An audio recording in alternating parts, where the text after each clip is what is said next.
Okay. Great, thank you, Cindy. Yeah, glad to be back in front of, I think, most of you again here. So before I dive into this, I do want to say feel free to ask questions at any point using the raise hand feature or through the chat. Melissa will be monitoring both of those and try to get my attention to answer any questions you have as we're going. I think that'll lead to a more natural kind of discussion. And so with that, just want to give a quick overview of the agenda. What we're trying to talk about here. You heard from me a couple of months ago, just talking about our plans for the study. I'll give you a couple minutes on where we are in terms of that plan.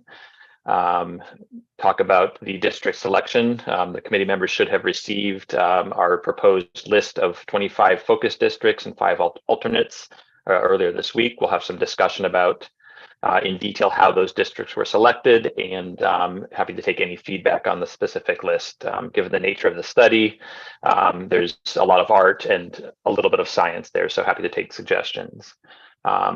Also, as of today, we have submitted our interim report, which is due to the legislature in mid-December.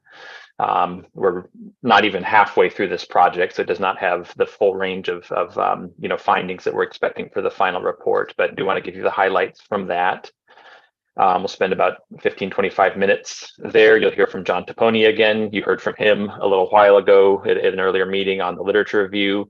At the time of the meeting, that review had not been completed, so he'll kind of round out that story, take a break. And then for the rest of the meeting, talk through our plans for the next few months as we work towards that final report. Don't anticipate necessarily needing the full 2 hours, but happy to take as much time as we need to discuss anything as we're moving through.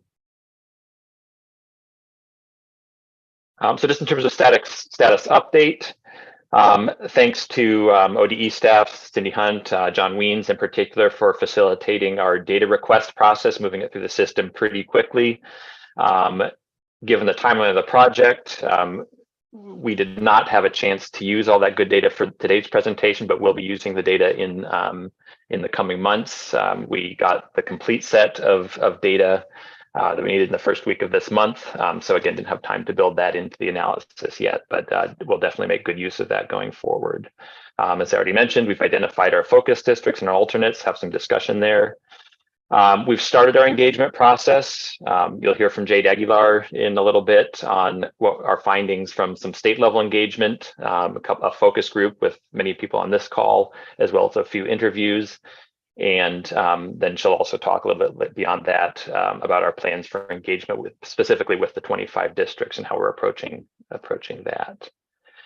So that's sort of where we are in terms of the grand arc of the project. Again, we had hoped, I think everybody had hoped to have a lot more accomplished by this December legislative report, but just due to the process of getting the committee going and the procurement process and so on, we're not at that point. But in terms of the broader arc with an anticipated project end date in June, we do feel like we're on track for that completion date. Okay, so now to the meat of the presentation, the district selection. The budget note mandated that this study would be looking at in detail the experiences, practices, procedures of 25 focal districts. We have gone through a process to select those. We'll be using those 25 districts as the focus of our engagement activities. We do plan a survey of selected staff at those districts to round out the things we're finding from the administrative sort of budgetary information and student level data. And so we will be relying heavily on those districts. It's pretty critical, as we discussed at a prior meeting, the districts need to represent a range of characteristics. We don't want to just pick only the largest districts, only the districts spending the most money on high poverty schools, et cetera. So we really wanted to find districts that exhibit a range of linguistic and racial diversity, geography, so we could get experiences from across the state, enrollment size, socioeconomic status of students, and so on, teacher demographics, and differences in resource allocations and student outcomes. And you'll see the results of that in a little bit. We do have a couple of additional criteria. One, We made the decision to exclude districts with ADM enrollment of less than 500 students. That rules out about 70 of the state's districts, but only a couple few percent of the total ADM, and only about less than 2% of the state's BIPOC students. So that makes our sample size much more manageable, and as well will still reflect the experience of students from most of the state and most of the state's enrolled students. The second sort of additional criteria, we wanted to include the 5 districts with the largest BIPOC enrollment, heavily focused in the metro area. Those districts account for about 40% of the state's BIPOC students.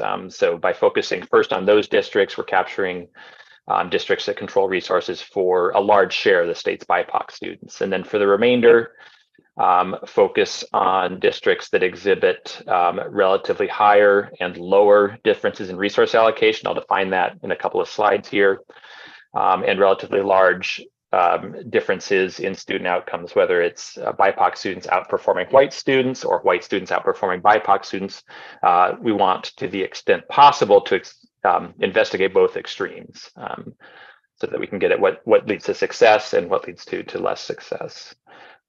So after having taken a first pass, we took a look at the other criteria and made some substitutions just to make sure that we spanned a range of districts. So what we mean by resource differences, we used school and district level expenditure data to estimate differences in resource allocation experienced by BIPOC and white students. Now, as I'm sure you know, we aren't able to trace dollars down to the individual student level, and that question almost doesn't make sense. But what we can do is look at expenditures at the school level, look at the enrollment in those schools, and look at, sorry, kids just walked in from school, so a little distracted. Look at the characteristics of students at those schools and calculate average per student expenditures experienced by BIPOC students on the one hand, and average per student expenditures experienced by white students on the other hand.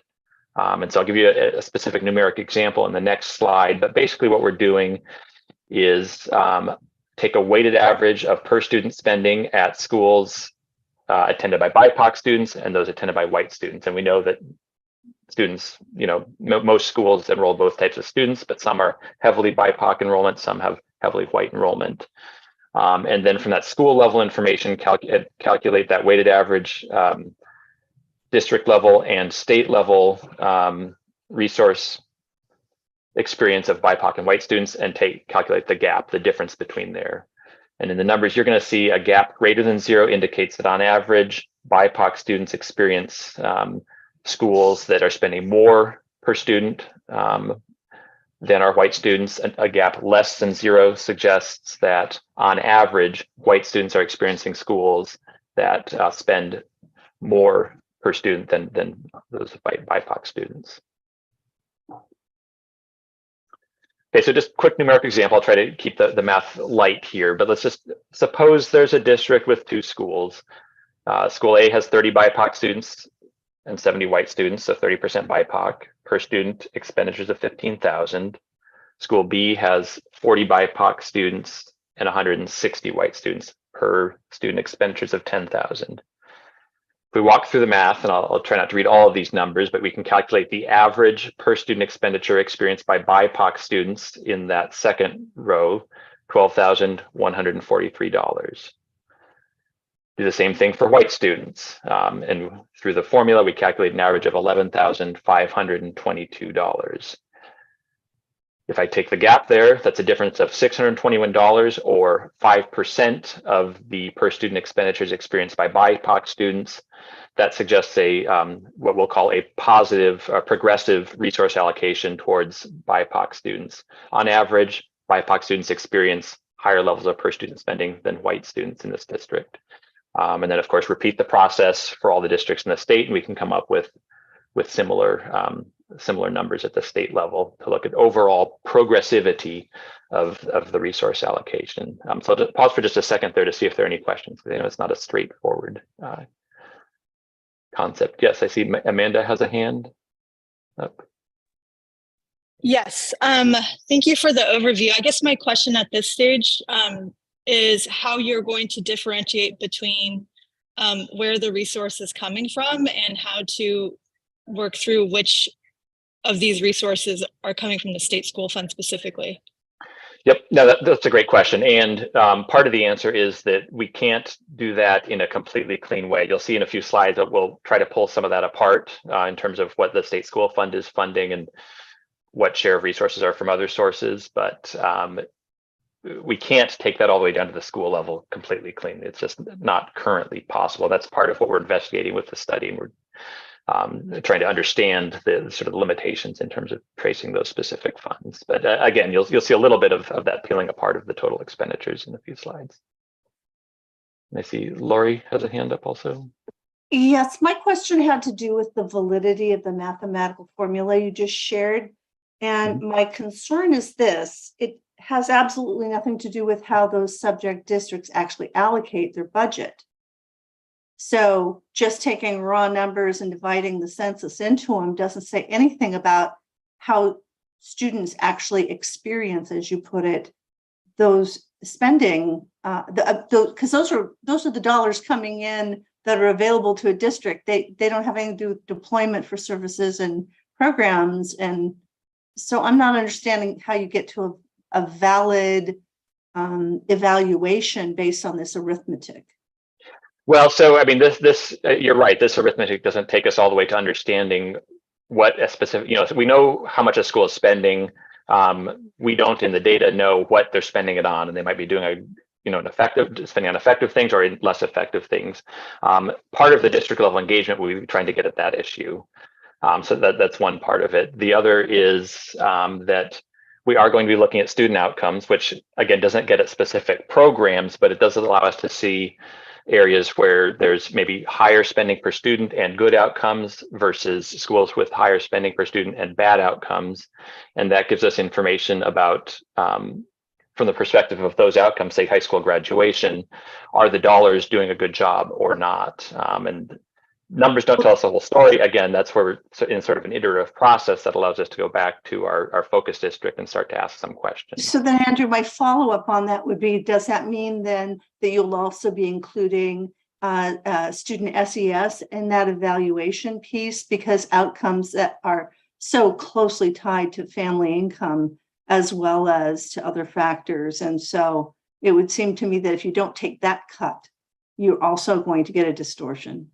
Oh, absolutely. No, absolutely. And I do have some of that in subsequent slides. We'll be doing a lot more with that as we're moving forward. I do want to say this is first and foremost right now, this gap it's about looking at the districts and figuring out which districts to talk to. And I think it seems a reasonable place to start to say, if you accept the school level spending data and the fact that, we don't know what's happening in the classroom yet, but that there are, sort of high BIPOC enrollment schools and low BIPOC enrollment schools and different levels of resources going to those schools, that where we see differences, that's maybe a good place to start investigating the impacts of the state school fund, which is the center of what we're doing. And I think Morgan's hand was up next. Yeah, thanks. I'm having some internet connectivity, so I will not turn my camera on. But so thanks for sort of showing the math on this and showing the formula, because I had made a comment about that. So I appreciate you guys showing that. And I wanted to just say two things. One, the sort of subject criteria that you laid out on the previous slide, I think that's a good criteria. If we wanted to go a little bit further, I think by my rough math, like something like 80% of the BIPOC students are only in about 35 or 40 districts in the state. So if you want to weight it a little bit more that way, but I appreciate I think that's a thoughtful way to do it. But I also share some of Lori Wimmer's concerns about just taking raw numbers and dividing it by raw students. And also one thing to drill down a little bit further, I think before ECHO came on board, many of the stakeholders, we kind of went back and forth about, adequacy versus expenditures and other things like that. And I think what won the day was that the budget note very clearly says that this is supposed to be solely about the state school fund. And these numbers have to include things like local option levies and other things that are categorized as general fund. So that just raises a flag for me too, because I think the push has been, and the budget note specifically says state school fund, and we've been reminded of that time and again, and now we're bringing in significant dollars that are not state school fund into this basic formula. So I just wanted to flag that, I think, as a concern as well.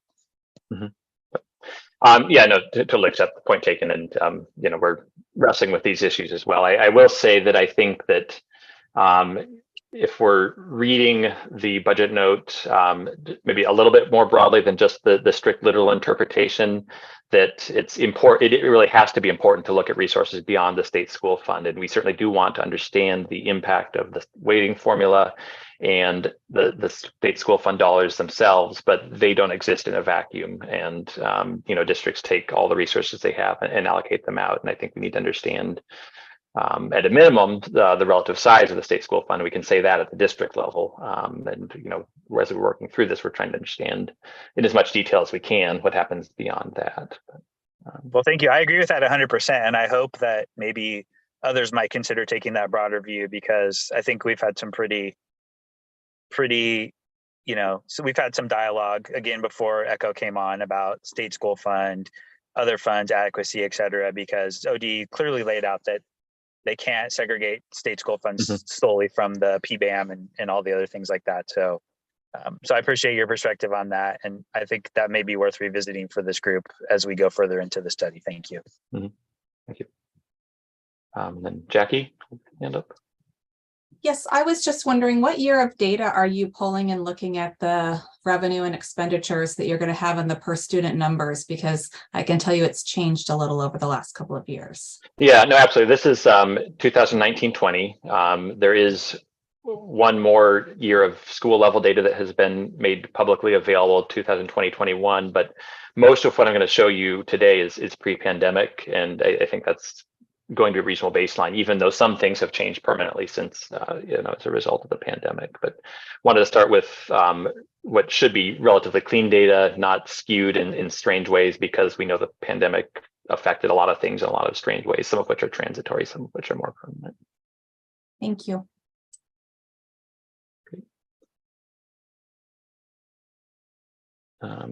Oops. Yeah, okay, so with that, again, we ran through the criteria. First, took the 5 top districts, highest BIPOC enrollment, and that Portland, Salem, Beaverton, and Hillsborough and North Clackamas, they're sitting there at the top. And then looked at the resource allocation gaps and the outcome gaps and so on, and ended up with this list. And we don't necessarily need to dwell on this page for too long, but just it does display the range of districts. And on the right side, color coded, where sort of blue are the least progressive, the most regressive resource allocations within district with respect to BIPOC enrollment. Yellow more neutral, and then green more progressive. And I'll show you a map with this as well in a little bit. But so we did capture a range of progressivity, and giving us plenty of fodder, I think, for the district level engagement. This is not the gaps, but just to give you a sense of the geography of the districts we've selected. Fairly well spread out. Later on, you'll see a map of the BIPOC enrollment. I'm sure most of you have this kind of in your head, but you'll see that where there are fewer districts selected, it's regions with relatively little BIPOC enrollment.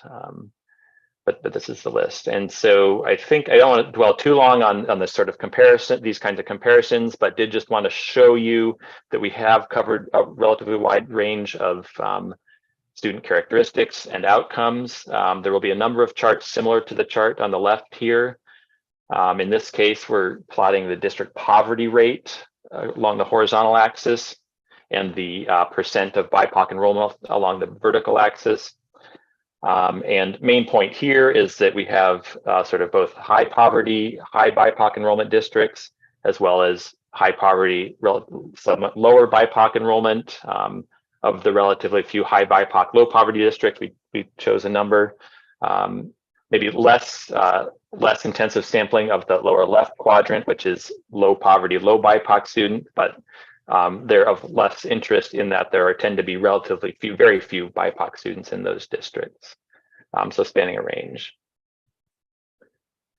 A similar kind of chart, but looking at ELL enrollment. There's a wider range of ELL enrollment, less of a cloud here, but similar kind of story. Kind of get that high poverty, high ELL enrollment, relatively lower ELL enrollment, high poverty, and so on. And again, lower left quadrant with relatively low ELL, you tend, not without exception, but tend to have lower BIPOC enrollment, and so fewer districts in that lower quadrant, but most of the ones that are not selected are of less interest for this particular study. Then finally, just looking at the outcomes, again, we did look at to make sure that we had districts that had both relatively good, relatively bad outcomes, as well as relatively large gaps in either direction with respect to BIPOC students. So I just have a couple more slides here. They're all very similar. Along the horizontal axis is going to be an outcome of some sort. This slide shows the four-year graduation, cohort graduation rate and the dropout rate. These data are 2018-19, so that we are pre-pandemic, didn't want to deal with the any potential oddities relating to the pandemic. Along the vertical axis, we have a BIPOC white gap in the outcome. So here, a positive number means that BIPOC students are outperforming white students. A negative number means that a district's BIPOC students are underperforming white students. And I would say similar story to the other charts. The selected districts span a pretty reasonable range of districts at the high, low, and middle of these outcomes and these gaps. And then finally, this is the last of these kinds of charts for a little while, looking at primary grade achievement growth. Median growth percentile is a measure of what the typical student will learn based on achievement test scores from one year to the next. It's not an absolute measure of growth. What we're showing here is on the horizontal axis, that median growth percentile in ELA, English or math, and then a similar kind of gap along the vertical axis. And again, the selected districts are kind of spanning the range of what we're looking at. So with that, just stop talking for a minute and happy to take any other comments, questions on the draft selection.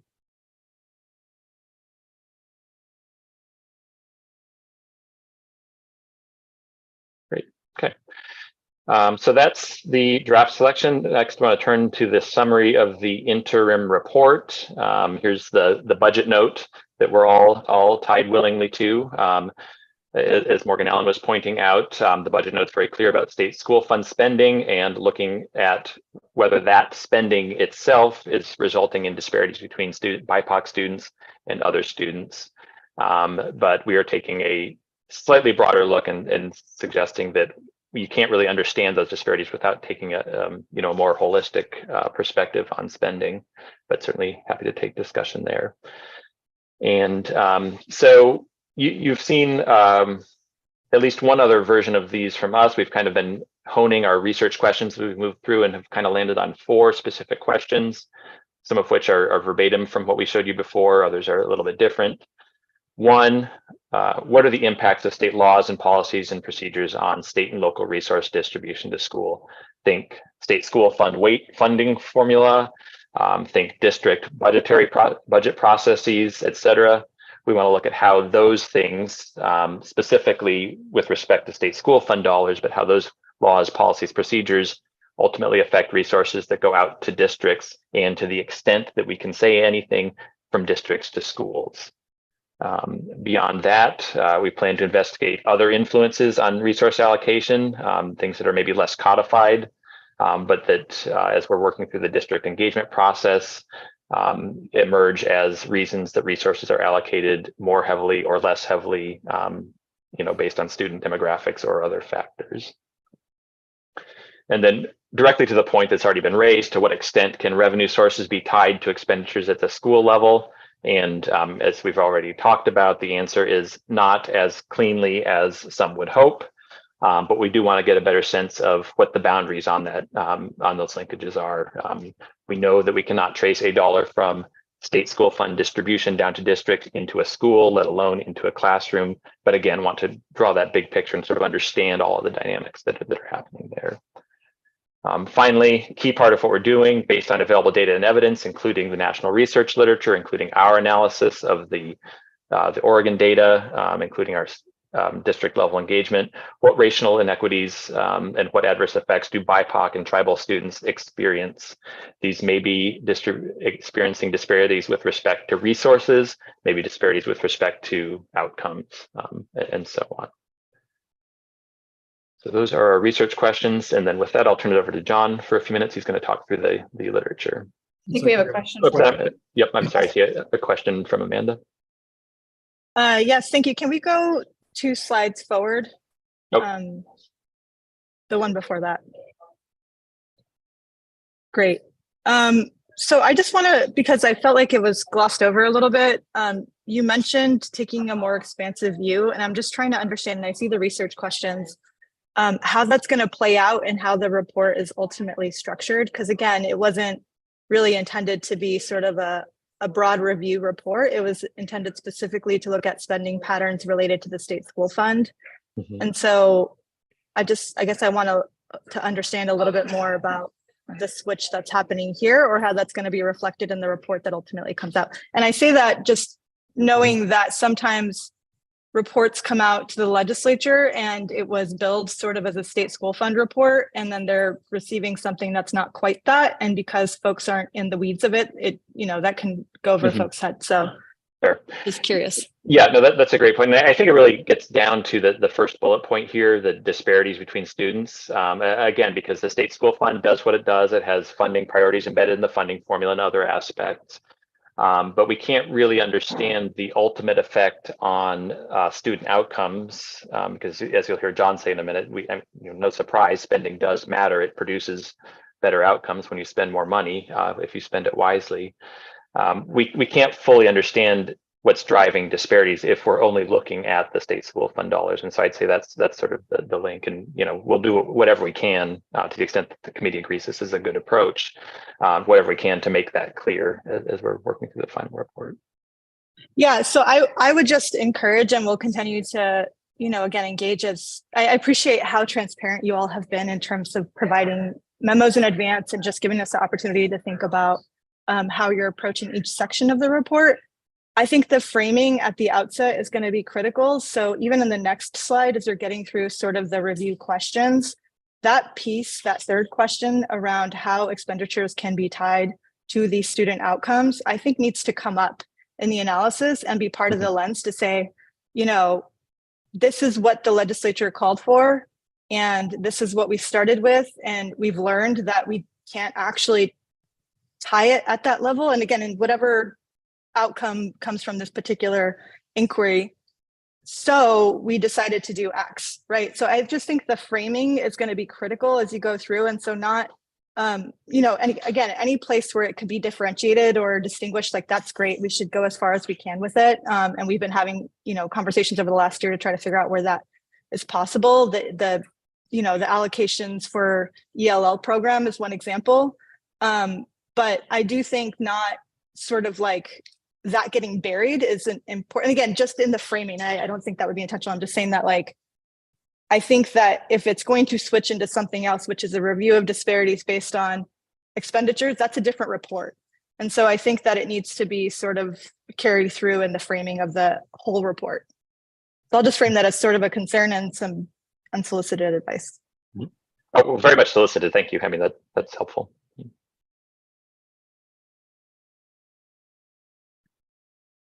Okay. All right. Well, I will turn it to John here. Okay. Let me know when to move forward. Okay, very good. So, and we touched on this last time we spoke, but clearly this whole question would be moot if people believe that money didn't make a difference in schools. And as annoying as this finding used to be, up until about 2015, 2016, there was a raging debate because economists and other statisticians couldn't make a reliable relationship between dollars spent in schools and outcomes that were measured. But Caribou Jackson and others eventually did with a seminal paper in late 2015, who found, yes, that money does make a difference. And then also that how the money is spent in places where they saw smaller class sizes, higher teacher salaries, longer school years, et cetera. Those had a higher likelihood of improving student outcomes. So this, I think, just needs to be documented in this report and put in front of the legislature that that's the current state of the research. And so their question at that level is relevant. Money does make a difference. So that's the first finding out of the literature review. And then we'll go ahead and advance here. Then we start looking again, we're looking at this national literature, and there's quite a bit of it out there. Rutgers, Ed Trust, Urban Institute, the Ed Law Center, et cetera, are looking at the ways that states are taking resources centrally and sending them out to see how equitable spending is. Andrew's used the term progressive. If lower income children are receiving higher amounts relative to higher income children, that would be progressive in that income spectrum. If BIPOC students are receiving more dollars per student than non-BIPOC, that would be progressive in sort of the language of this literature. So the Oregon has a formula. It's its own unique things, but states have a variety of different versions of it. Ours got started in the 1990s and has a progressivity embedded in that formula that then goes and interacts with all kinds of other things. It's interacting with local money that's outside of the formula. It's interacting with states' grant and aid money, and then ultimately interacting with federal money as well. So those are all, again, as we're talking about trying to unscramble this egg, I think the way to think about this is the state school fund is a major player in investing in children, but all those dollars end up interacting both with other dollars with their own sorts of rules and formulas, and then also district allocation methods to get those dollars that they receive from the state and other sources and get them to schools. So that's just discussion there in the literature review that goes into full paragraphs, et cetera. We'll go to the next slide.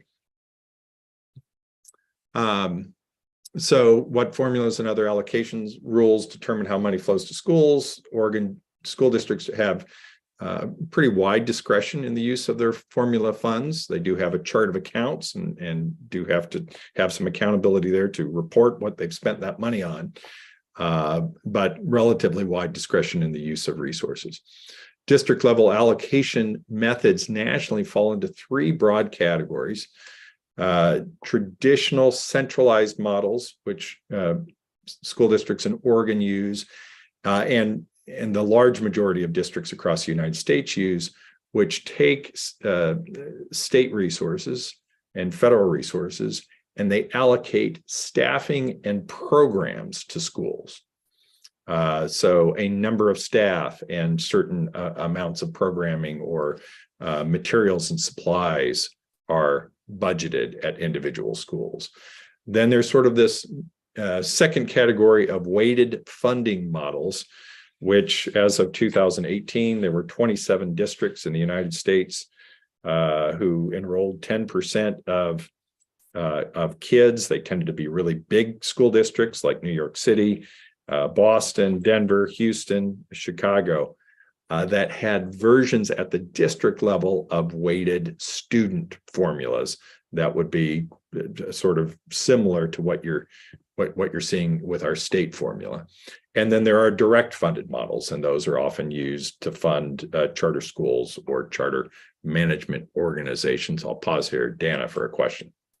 Thanks, John. My question was the school level financial data in Oregon. Does it calculate just the average cost of FTE? Like a school has 24 FTE and an average FTE costs $100,000. So therefore we assume the budget is blah, blah, blah. Or does it consider the actual real salary and benefit packages for FTE at a given school? For example, one school has more people with more years of experience, for example, or more education, higher on the salary schedule, another school has less. Is that accounted for in what we know in Oregon currently in terms of school level spending? So with respect to school, and Andrew, this is getting out of a literature review and into the actual analysis, but I'll give a partial answer and then I'll let Andrew clean it up. We do have data in this state of all public employees who are employed by schools in those schools that are tied to individuals. And so the answer is yes, we have quite a bit of specificity of school level, even classroom level spending. Yeah, and I will say, so on the expenditure side, it's very clear. I mean, we can again look at the employees. We know where their teachers are assigned. We can look at their salary. A question that we do plan to investigate is on the budget side, which is, I think, part of the question. You know, how do districts decide to allocate dollars to schools for staff as another side? But certainly in terms of expenditures, we have a pretty clear picture of what we're working with, and I'll give you a little bit of that today, and then we plan to do a lot more as we're moving forward. Thank you. So this last bullet, these weighted student funding models that are evolving, sort of emerging. They got started in Edmonton, Canada, I believe, back in the 70s. And now, again, in sort of 27 districts or so, 10% of all students in the United States subjected in some way to this weighted student funding formula. Even in those districts, it is not typically a majority of the money that is sent in this weighted student way. It is a portion of it. So by far and away, the dominant district level method across the United States of sending resource from a district to individual schools is by allocating numbers of FTE, materials and supplies and other kinds of programming to schools. And Oregon is like most other places in the United States. So then what have state and district finance policies led to measurable disparities in per student spending?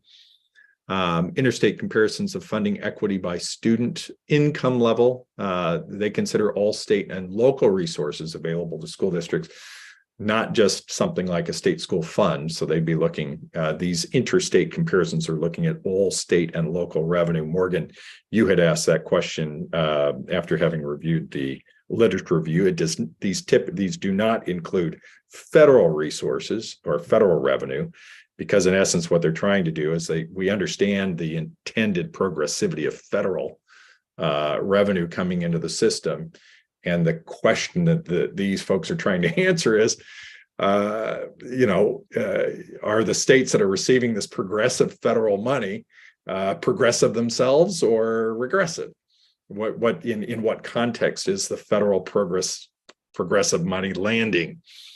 And a number of organizations do periodic reports. Sometimes they do it every year. Sometimes they do it just every now and then.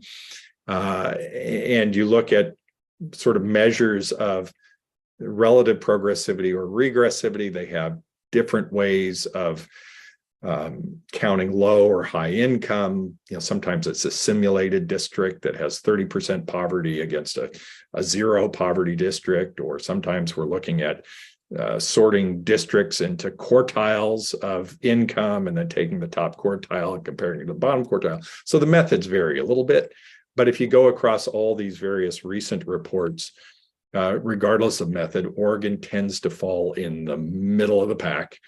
A couple of the reports would call Oregon modestly regressive, slightly regressive, with a finding of low poverty schools, more affluent schools receiving a little bit more money, maybe $500 to $1,000 more per student than a higher poverty school. Again, without accounting for the federal resources. I think Urban Institute calls it perfectly neutral, almost dead even, after having done adjustments. And then it is the Ed Trust, I think, characterizes Oregon as modestly progressive. So again, nowhere near the extremes in any of ours. Places like Alaska, Utah, tend to show up as highly progressive. Illinois routinely is a state that's called out as being highly regressive. Oregon in the middle. There you go. And then just because timing is wonderful, there is this new national level database to which the state of Oregon has been contributing information, and researchers it's a national database that looks at school level resources. And some folks that are affiliated with Brown University, they're from other universities, but doing it under the sort of Brown University banner, did an analysis of school level expenditures, estimating relative progressivity by race and ethnicity, and looked across the United States and found that in Oregon, again, for most races and ethnicities, relative to white, they found relative neutrality, like almost within a couple of dollars.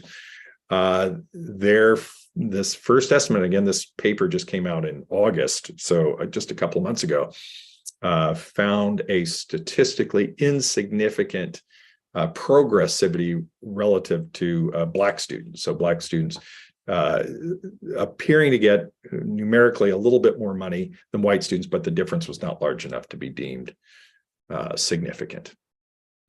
So that's that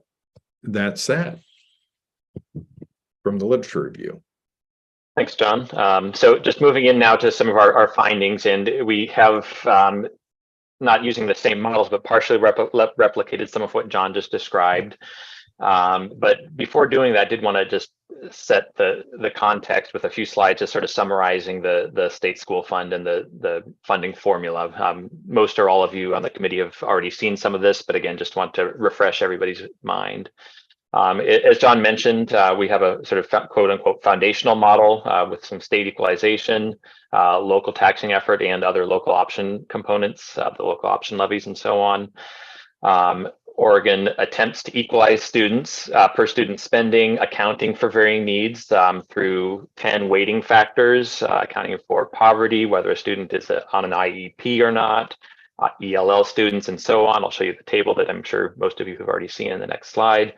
But adding those weights into the formula provides an equal spending per student, adjusting for identified needs, and as one way of expressing the legislature's funding priorities and ideas about the resource needs of different student types. There's some additional adjustments, teacher experience adjustments, some additional grants that round out the state school fund to account for high cost disability student or high cost disabled students and so on, but that's a small share of the total state school fund. The general purpose grant, which we'll talk a little bit more about, combines state school fund money with local revenues, primarily property taxes, blends them up and allocates money out to districts on that equal weighted per student basis. And then districts have other resources that we'll also talk about in a little bit. So quick refresher on those weights. You see the list on the right. Those are the 10 weights. Special education and pregnant and parenting students receiving a weight of 2. Students without any of these characteristics get a weight of 1, and on down the list. The chart on the left should give some sense of the impact of each of those weights on the ultimate distribution of funds. Not all of these populations are very large. What the chart is showing is just the weights that make a visually important impact. The many smaller populations, such as foster care, the additional weights there have a relatively small effect on funding distribution if we're looking statewide. So just quickly, general education, that's your standard student weight of 1. That's more than 3/4 of the total weights in the formula are just that sort of student counts, basically. The next largest is the weight for students with an IEP. That accounts for about 10% of the weights. And things drop off fairly quickly beyond that. ELL with a weight of 1.5. When you add up all the students and their characteristics, that's about 4% of the weights in the formula. The poverty weight is about 2%. And then the small and remote schools account for about 2% of the total weights. And the rest are very small. But that's sort of the context. And I think it's important to see that, because you can see a weight of 2, you can see a weight of 1.5, and that sounds like there has got to be a massive amount of resources dedicated to certain populations. And it is weighted, but it's not necessarily, those weights do not necessarily have an enormous effect on distribution, but they are meaningful. So finally, just what do we get to? Sorry, on that piece, just going back, and again, this is like a framing feedback that I'm just going to keep sharing, is here we have a progressive allocation of funds at the state level, and just being clear about where that's happening, I think, especially as we then shift into district characteristics, is going to be critical. So making sure that those distinctions are being drawn at each phase is important. Yes, absolutely. Thank you.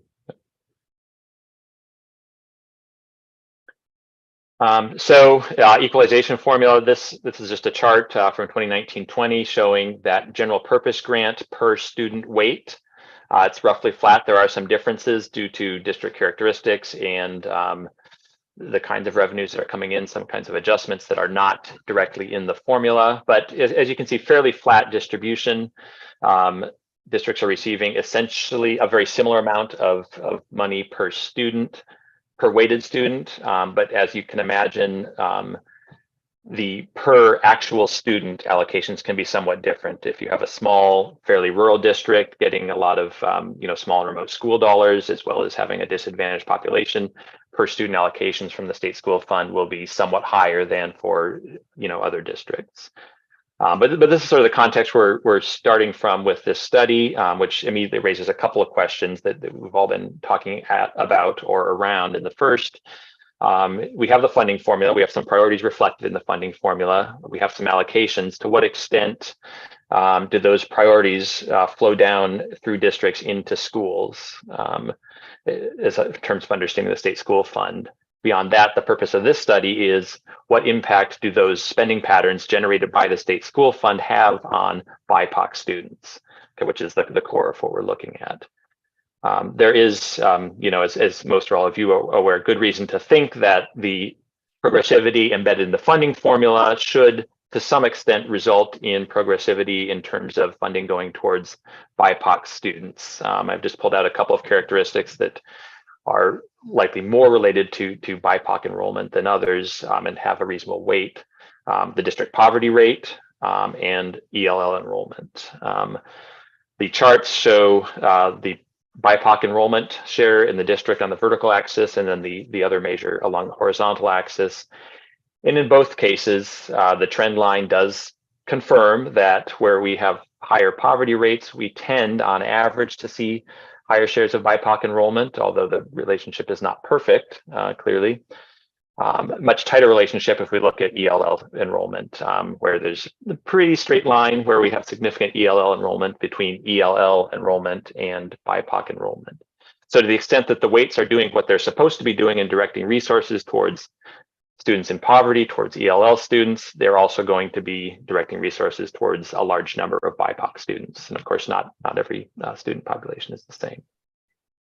I would note though here, they see that large cluster of gray dots there, right around 0% ELL. I have 20% plus BIPOC. Yeah, and most of those can certainly pull some of those apart, but most of which are going to be the small districts, that you're less than 500 ADM districts, which tend to have very few, not with that exception, but relatively few, and particularly the smaller districts. That's about 70 districts. Some of you're talking ADMs of 100 or 50, and there might be 3 identified BIPOC students, which can drive some zeros. That 1 year it's 0, and 1 year it's 40%. Kind of.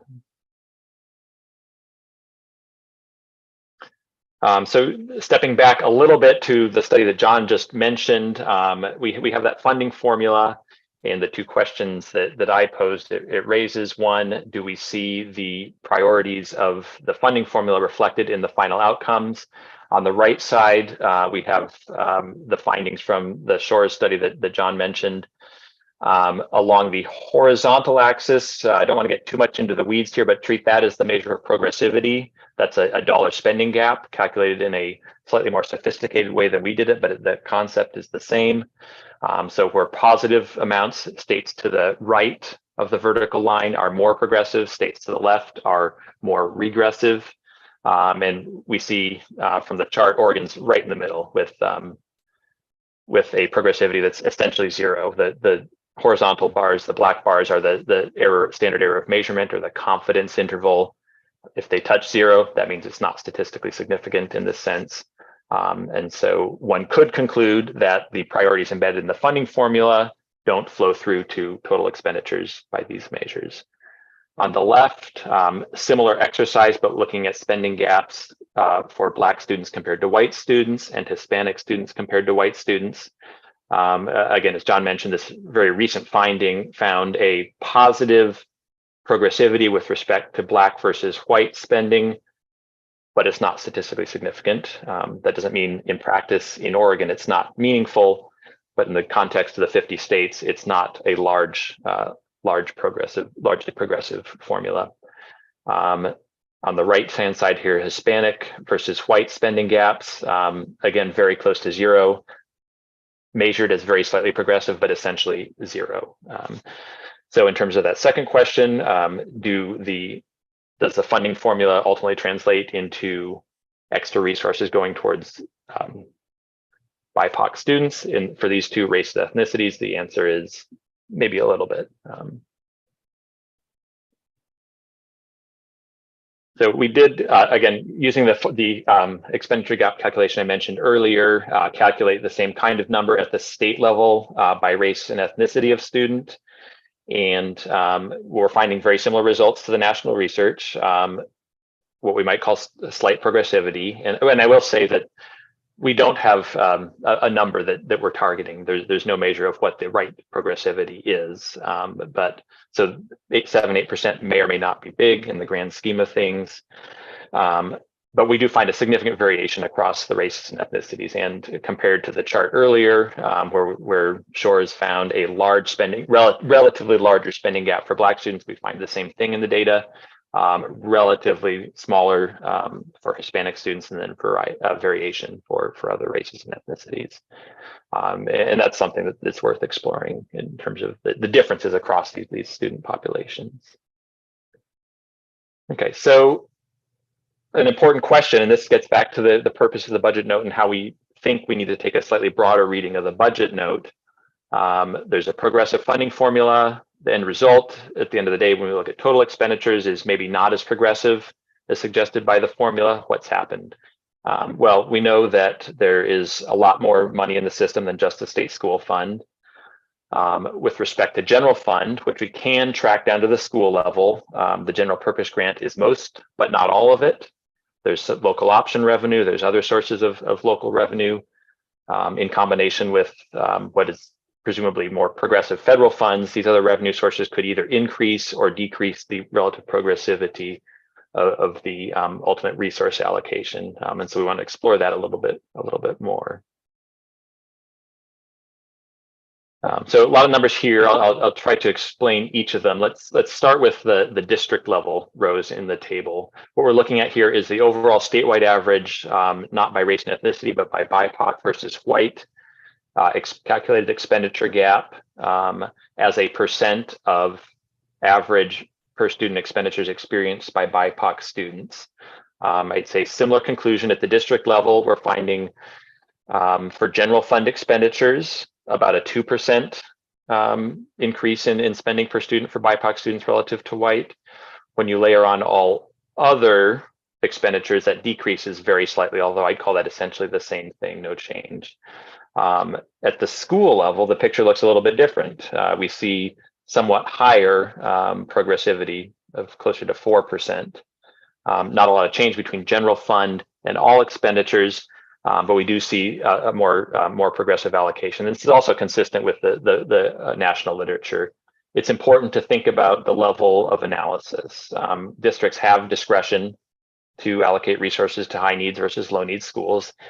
Based on these calculations, it looks like that does occur to some extent. So I think that that's an important finding. We can't make that same comparison for just the general purpose grant at the school level because we cannot trace the dollars there, but we can back up to the district level and look at another measure of progressivity and compare what's happening with the general purpose grant to what happens with general fund more generally to what happens with total expenditures. And that's what these charts are showing. And what we've done here is break districts up into quartile. On the left, quartile of poverty, and on the right, by quartile of BIPOC enrollment share. So the highest quartiles have either the most sort of impoverished students or the highest share of BIPOC enrollment. And look at the quartiles. And what the bottom row is doing is looking at the difference between that spending experienced by students in the highest quartile to spending experienced by students in the lowest quartile, and calculating the difference there. And what we're seeing is that at the district level, again, because this is as far as we can take the general purpose grant dollars seem to be distributed relatively progressively. You layer in other general fund expenditures and the picture changes fairly considerably. For students in poverty, which is consistent with the Shores findings.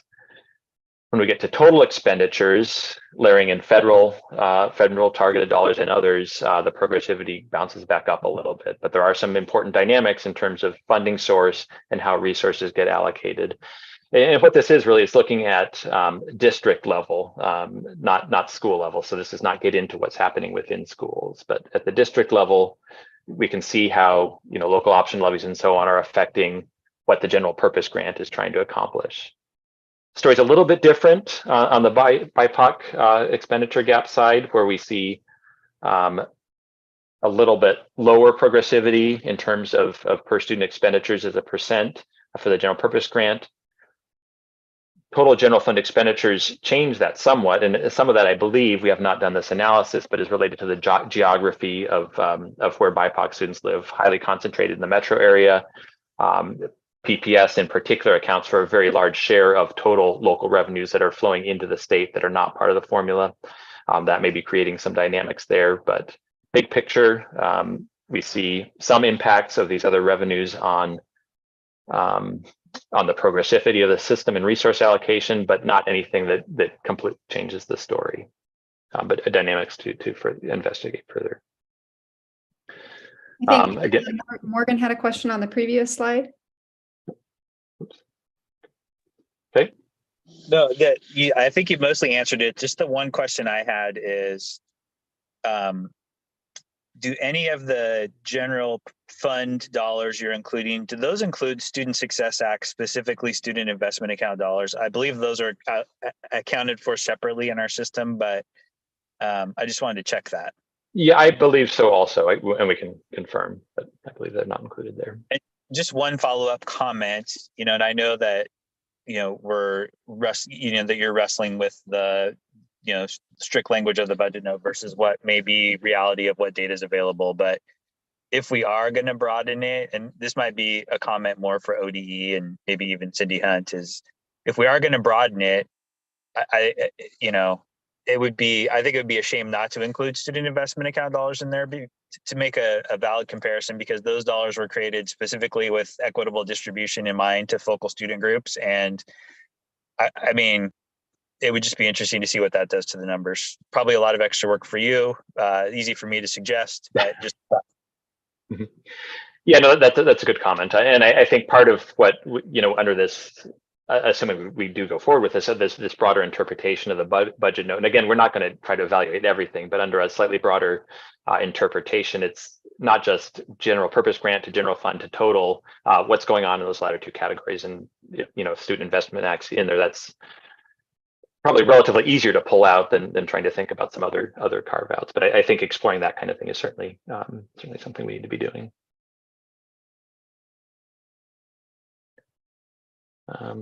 Okay, so geography of the black-white expenditure gap, you saw the list of numbers from the district selection. On the right side here, yellow, darker yellow is the most regressive, least progressive districts up through lighter yellows to darker blues. Darker blues are most progressive. And I think the thing that stuck out to Melissa first, but me and Melissa both, is that I'd say generally speaking, where we see concentrations of BIPOC students on the map, it's share, but a lot of that does translate into numbers. We also see calculated more progressive total expenditure gaps. That's true in the metro area, to some extent in the North Central Oregon, some of the Valley. Not quite as dense in BIPOC students on the South Coast, but similar kind of pattern holds there. The one exception seems to be in sort of Northeast Oregon, where there are a number of relatively high BIPOC share districts, but with much less progressive spending patterns. So something to explore with respect to geography and the different challenges and practices in the different regions. So just a couple more slides, and then I will turn it over to Jade. So we have taken a first look at some of the teacher position data from ODE that John mentioned earlier, where we can look at every school in Oregon. We can identify the teachers that are assigned to that school, that taught in that school. We can look at their salary. We can look at their experience, and do have some numbers on those two metrics. We'll do a lot more as we're moving through the project, but want to touch on the question of do BIPOC students tend to have more or less experienced teachers than do white students? There is some national literature on whether that's true or not. Some of the literature we've reviewed in the literature review address this issue. Similar question, do teachers of BIPOC students tend to be paid more or less than those of white students? Again, echoing strains in the national literature, because teachers are a critical resource, and I think we need to be looking at the allocation of teachers to the extent possible with respect to the state school fund, but I think more generally in terms of understanding disparities and how those teacher resources are distributed across the state. What we found, again, with this first look, is no evidence of meaningful differences on average in teacher experience by race of student. If we're just looking broadly at BIPOC versus white, average teacher experience is about 10 years. We saw a slight differential of maybe about a fifth of a year, where the teachers of BIPOC students were slightly less experienced. In more recent years, that has essentially disappeared. I will say, as we saw in earlier slides, the unit of analysis matters. So there's obviously differences across races and ethnicities we need to look at. There's also potentially differences in classrooms within schools and who the teachers are teaching. We can get at that with the data we've recently received from ODE and will. But at the highest level, in terms of equitable distribution, we're seeing a fairly even distribution. Andrew, have you looked at that across like district size?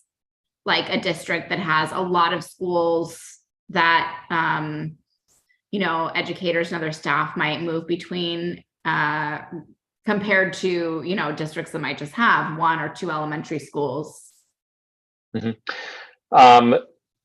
Well, right. I mean, not yet. Certainly understanding the district context for some of these findings is important. We have calculated, I didn't present it here, but have calculated district level gaps. And obviously, if you have one school, there's no gap to speak of. I think most students are in districts with multiple schools, but that is an important dimension. And I think getting back to the geography of districts, understanding what's driving differences or lack thereof is important. Then finally, just very quickly on salary, I don't want to read too much into this now, more to unpack, but on average, BIPOC students experience teachers who are paid a little bit more, 3 to 4%. Than the teachers of white students. That may well be a geographic answer as well. Again, BIPOC students concentrated in the metro area, in the Valley, places that often have slightly higher teacher salaries compared to maybe not a majority, but a large number of white students. So I wouldn't read too much into that, but we can do this analysis, but we'll sort of pursue it further as we're moving on here. So with that, I will turn it over to Jade to talk about the engagement. Andrew, Okay. can I suggest that we maybe take our 5-minute break now, and then we can start with Jade's when we come back? Sure. Sure. So I think the break slide is just a couple more. Great. All right, so let's do 5 minutes. So my clock shows 5:08, so we'll be back at 5:13. Thanks, everybody.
All right, we're at 5:14, I think, so good to get started again. So backing up a couple slides for Jade.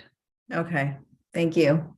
So just, I want to be really clear that, even though I'm reporting some summary findings here, there really has not been enough engagement yet to sort of amount to some themes that are emerging. We have some preliminary data, and I would say that that's the most I feel comfortable calling it right now. It's the beginnings of some things that we want to share with you, and this seemed like a good opportunity to do it and include it in the report. But it really is very early in our collection, and I don't feel comfortable saying that themes are emerging necessarily quite yet. But from our conversation, some of you attended the last meeting, which we designated as a focus group session. And this is sort of the key findings that I think came out of that particular session, which is we had a lot of discussion around the methodology, particularly around the engagement section. And there was some concerns around qualifying some of just a few of the comments and thinking about them as what I want to say. Well, my language is leaving me. It's after 5 now. I'm like, okay, the words are gone. Imagining that a few teachers, for instance, would be able to speak for sort of a broad range of the teachers would say this. And I think we really came to an understanding at that point that the qualitative data, some themes might emerge that would be useful. Other times it's going to be, folks' individual level experience that can help us better understand what we're seeing in the quantitative data, that will help us understand the sort of the decision-making process that schools or districts are making around allocations of funds, and really help us just deepen our understanding of the kind of the processes through which schools are making decisions and the ways that those decisions might be impacting outcomes. So that was one of the main points that we discussed around the methodology. I think, again, the conversation around the state school funds and then the other funds and how we can disaggregate those funds and make meaning out of that. There was a lack of clarity on how we would proceed with that. I think maybe this session we've come a little closer to sort of understanding that in some cases we might not be able to unpack the different funds and how they're being used by the schools, but that transparency of when we can and when we can't would be really important to identify. And then there was some talk of just the way that schools are coding their expenditures and how districts can improve transparency and understanding for both others and themselves by doing some better work to be consistent across districts with coding, and even just using more codes in understanding how they're using expending their funds. So I think that were some of the things that emerged from our conversation last month. And then I did have a chance to do a few interviews, again, just a few, and a few things did sort of rise up among the several that I did. Again, lack of clarity and knowledge about how funds get spent and how that tracking happens and which funds that the spending emerges from. One thing that kept coming up is the HB 3499 laws that helped link some accountability to the specific EL weights, and how that is perhaps the beginning of a useful exercise for some of the other weights, or even some of the other spending tracking, that this is sort of appears for some people to be like the first time that there has been a measure of accountability linked to the way spending is happening. And so I think while a lot of people were really pleased about that connection, there's still some concerns about how that is rolling out, or what the role of ODE should be in helping schools allocate the funds in better ways. So for instance, number 2 here, you'll see that there was some folks that talked about how they would like some recommendations. So,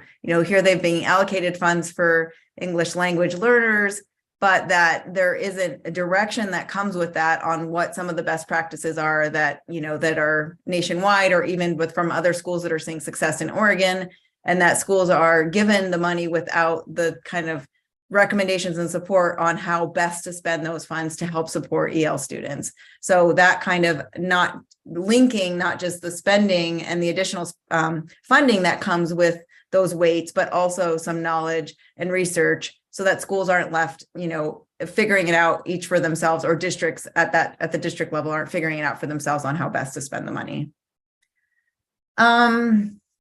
The role of data, information, and communication in supporting school and district coding. Again, this links back to the finding that I had from the slide before about improvement in understanding the way that codes are being used. Even in the case of the EL students, are the outcomes disaggregated by schools that are dual immersion versus other schools that aren't, and the way that EL student outcomes are seen across both of those schools.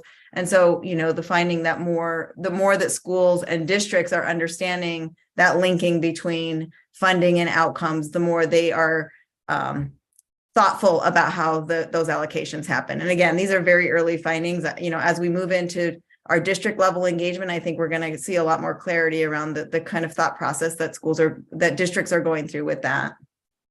And then just in sort of talking about what people are seeing in terms of BIPOC student success, noting that qualified, diverse teachers that are well supported by their districts, that are offered professional development and ongoing training on best practices for supporting diverse students, is a really big component on how to see increased outcomes for BIPOC students.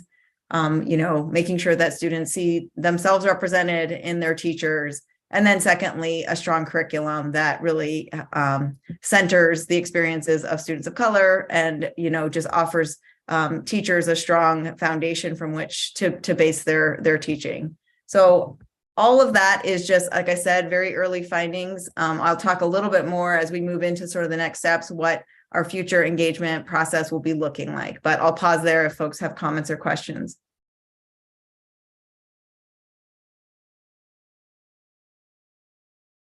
Okay. Thanks.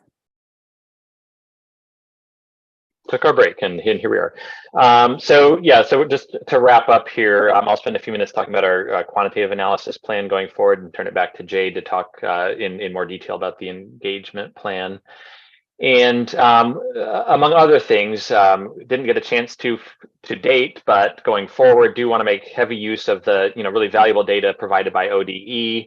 I'll describe in a couple minutes about some ways we can do that. But want to note, I think Jade maybe alluded to this already, but we do want this study to be sort of evolving and iterative. Findings that are emerging from the district level engagement are going to help us hone, refine our hypotheses to be tested by the quantitative analysis. Quantitative findings such as the expenditure gaps we've already calculated can inform the engagement. We have different questions for districts that have really good outcomes and small, for example, expenditure gaps versus poor outcomes and large gaps, and any other possible combination. So we do want this process to be iterative and evolving. We'll see sort of three broad areas of inquiry for the quantitative analysis. One would be taking, another look at the formula itself, and we can simulate different kinds of scenarios. For example, we could test the hypothesis, what would have happened if all of the weights were set to 1? How would resource allocation look? That might be one way to get at the impact of the funding formula. Relative to a baseline, here's what the actual weights accomplish. We could also test alternate weights to understand the impact on BIPOC students of, say, this is not likely, but making a very large change in the poverty weight or a very large change in the ELL weight, and how would that affect the spending distribution under certain conditions. So that's one avenue. Another, do want to take a deeper look at the staffing resource allocation with the student level data from the department. We'll be able to look at the classroom level, and I'll say a little bit more about that in a minute, but we can do a lot there. And then finally, pairing the spending and outcomes data to sort of provide some additional context for districts that we characterize in certain ways with respect to progressivity what are the observed correlations between sort of student characteristics, socioeconomic status, race and ethnicity, and spending, and the ultimate educational outcomes, and then try to draw out a picture there. I will say we're not in a position to be performing sort of the gold standard causal research. We're not going to be definitively able to say this leads to this disparity or outcome, but we'll build the evidence and provide contextual information quantitatively and qualitatively that get to an understanding of what's likely to have caused certain outcomes. And then finally look at change over time in some of the quantitative relationships we're looking at. It will be useful to know, we haven't done this yet, but to understand how the calculated spending gaps have changed over time. Do districts tend to bounce around, or are there trends we can see? And that can give us some idea about, progress in one direction or another might have been made in the past, and where the state might be headed going forward under current conditions. And also looking at particularly the impact of the pandemic and how that might have changed some of these relationships. To the extent we have more recent data. So I mentioned already everything I need to say about the formula weights. We can run some scenarios to provide alternate baselines. In terms of staffing resource allocation, I think we can do a lot. Jade mentioned the emerging theme that it's very important that students are exposed to teachers of their own race or ethnicity. We can do that, or haven't done it yet, but we'll be able to do that, and can look at measures of exposure to same race ethnicity teachers over multiple grades, and look at how outcomes might be varying in Oregon as a result of that exposure. Similarly, we can look at teacher experience from a similar perspective, and look at how these exposure to experienced teachers correlate with subsequent student outcomes. And again, this is not an evaluation of everything that's going on in Oregon. We won't be going extremely deep on any of those, but I think it's going to provide some useful contextual information for understanding the relationship between funding, spending patterns, distribution to schools, and ultimately student outcomes. And then finally, in terms of the predictive modeling using the student level data, one of the things we'll be doing is looking for statistical outliers. For example, places on the chart on the left, we have cohort graduation gap between BIPOC and white students and total per student expenditures at Oregon's high schools. There are some outliers. Some of them are probably very small schools and that bounce around from one year to the next, but others won't be. And we can identify those true statistical outliers using the analysis.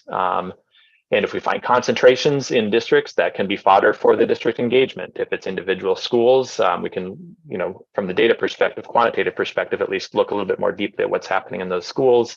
Again, to help build that picture of the relationship between state funding practices, district allocation policies, and ultimately student outcomes. Amanda has a question. I think, Amanda, you have a hand up?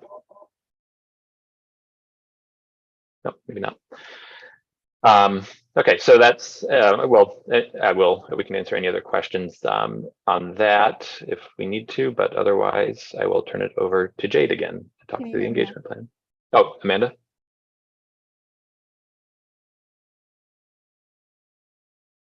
We can't hear you.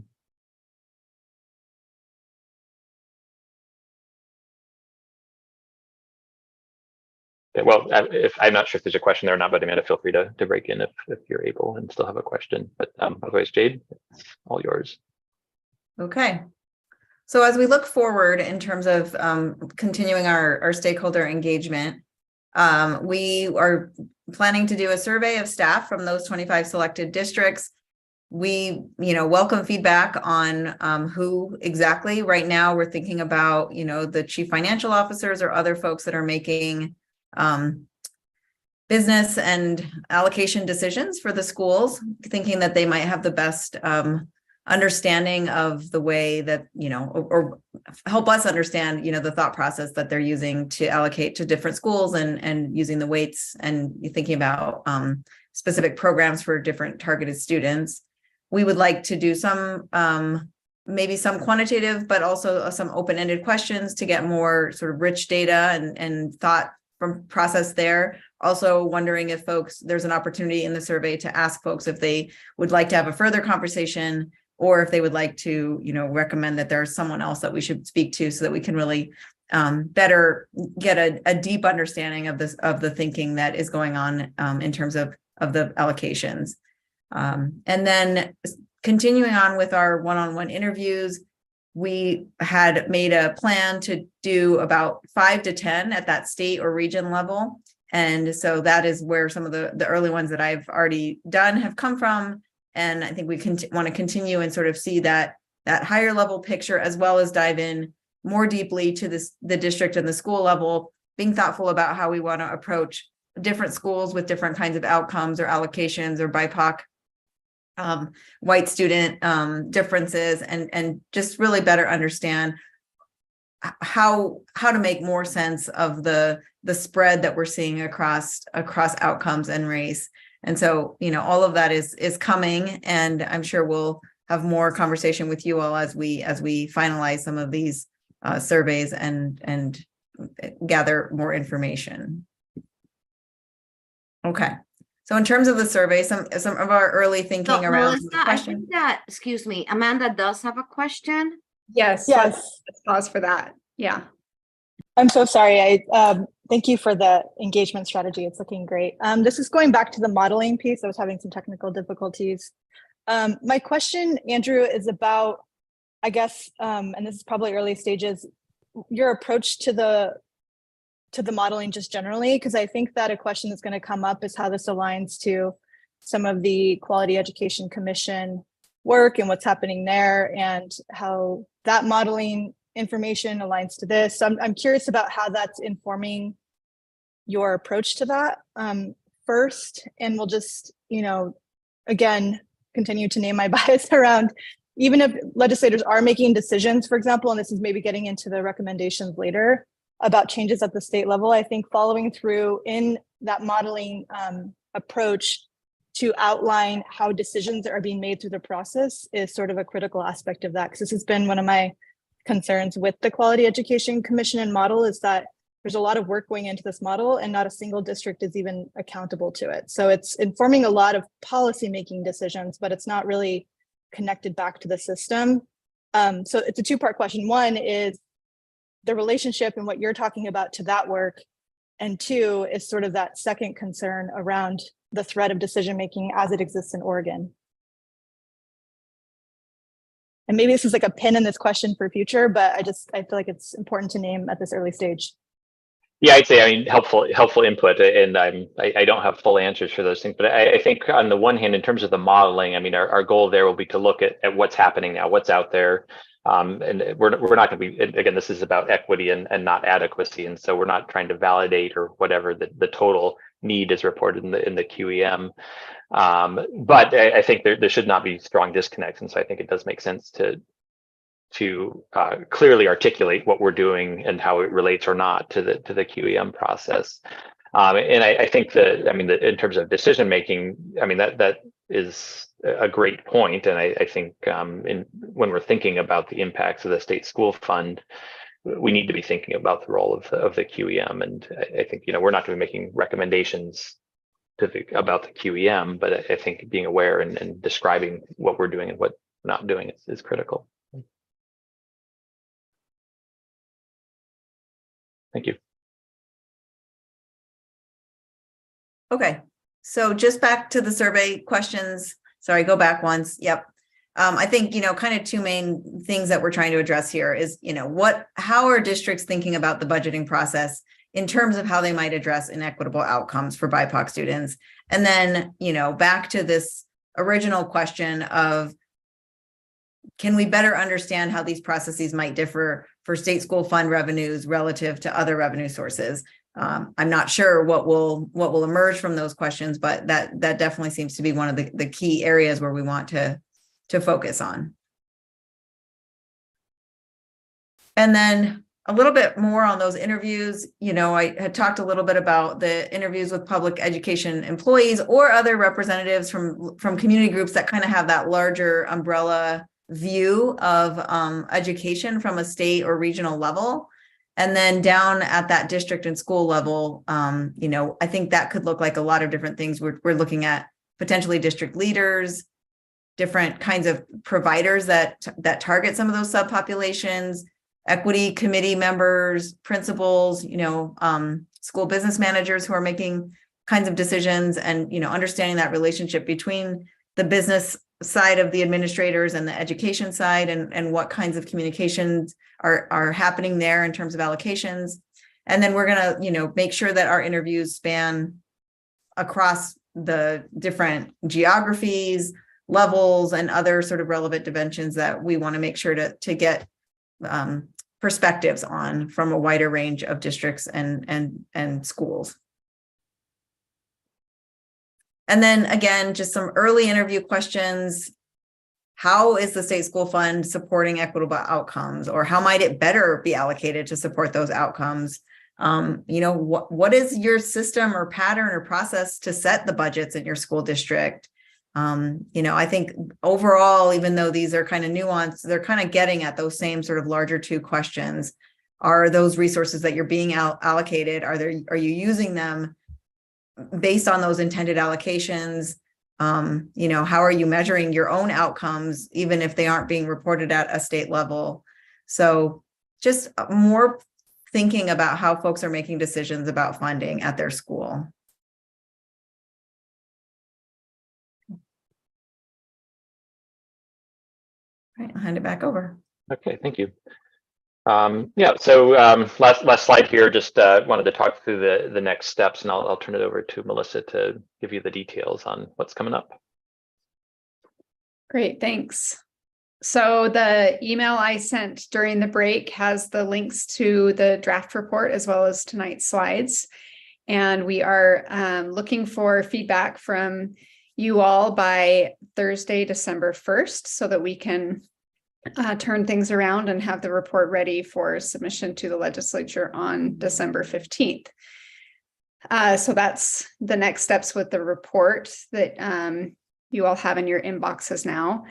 The state and district level engagement will continue and move, go through January and February.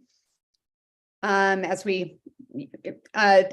said in an email earlier this week, definitely welcome any suggestions that people have for the individuals in these districts that you would recommend we reach out to, if you have those.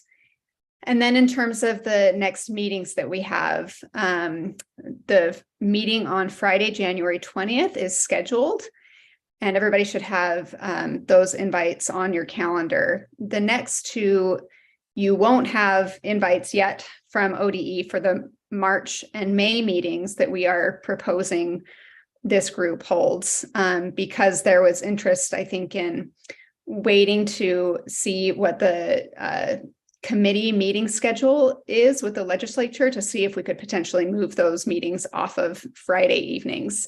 But we've these dates were communicated out by ODE back in August, I believe.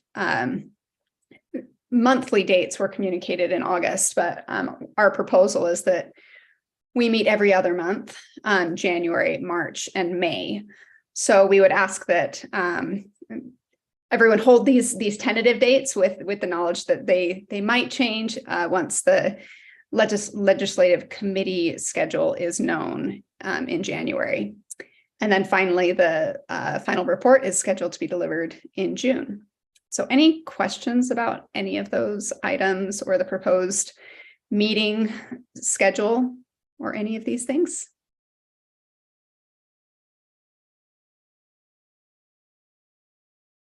All right. Okay. Well, really appreciate everybody's attendance here and involvement, and thank you so much for all of the questions and comments. We've noted all of them and just really appreciate everyone being here and sharing your thoughts. Thank you. Thank you, everybody. you. Have a great evening, everybody. Thanks, bye.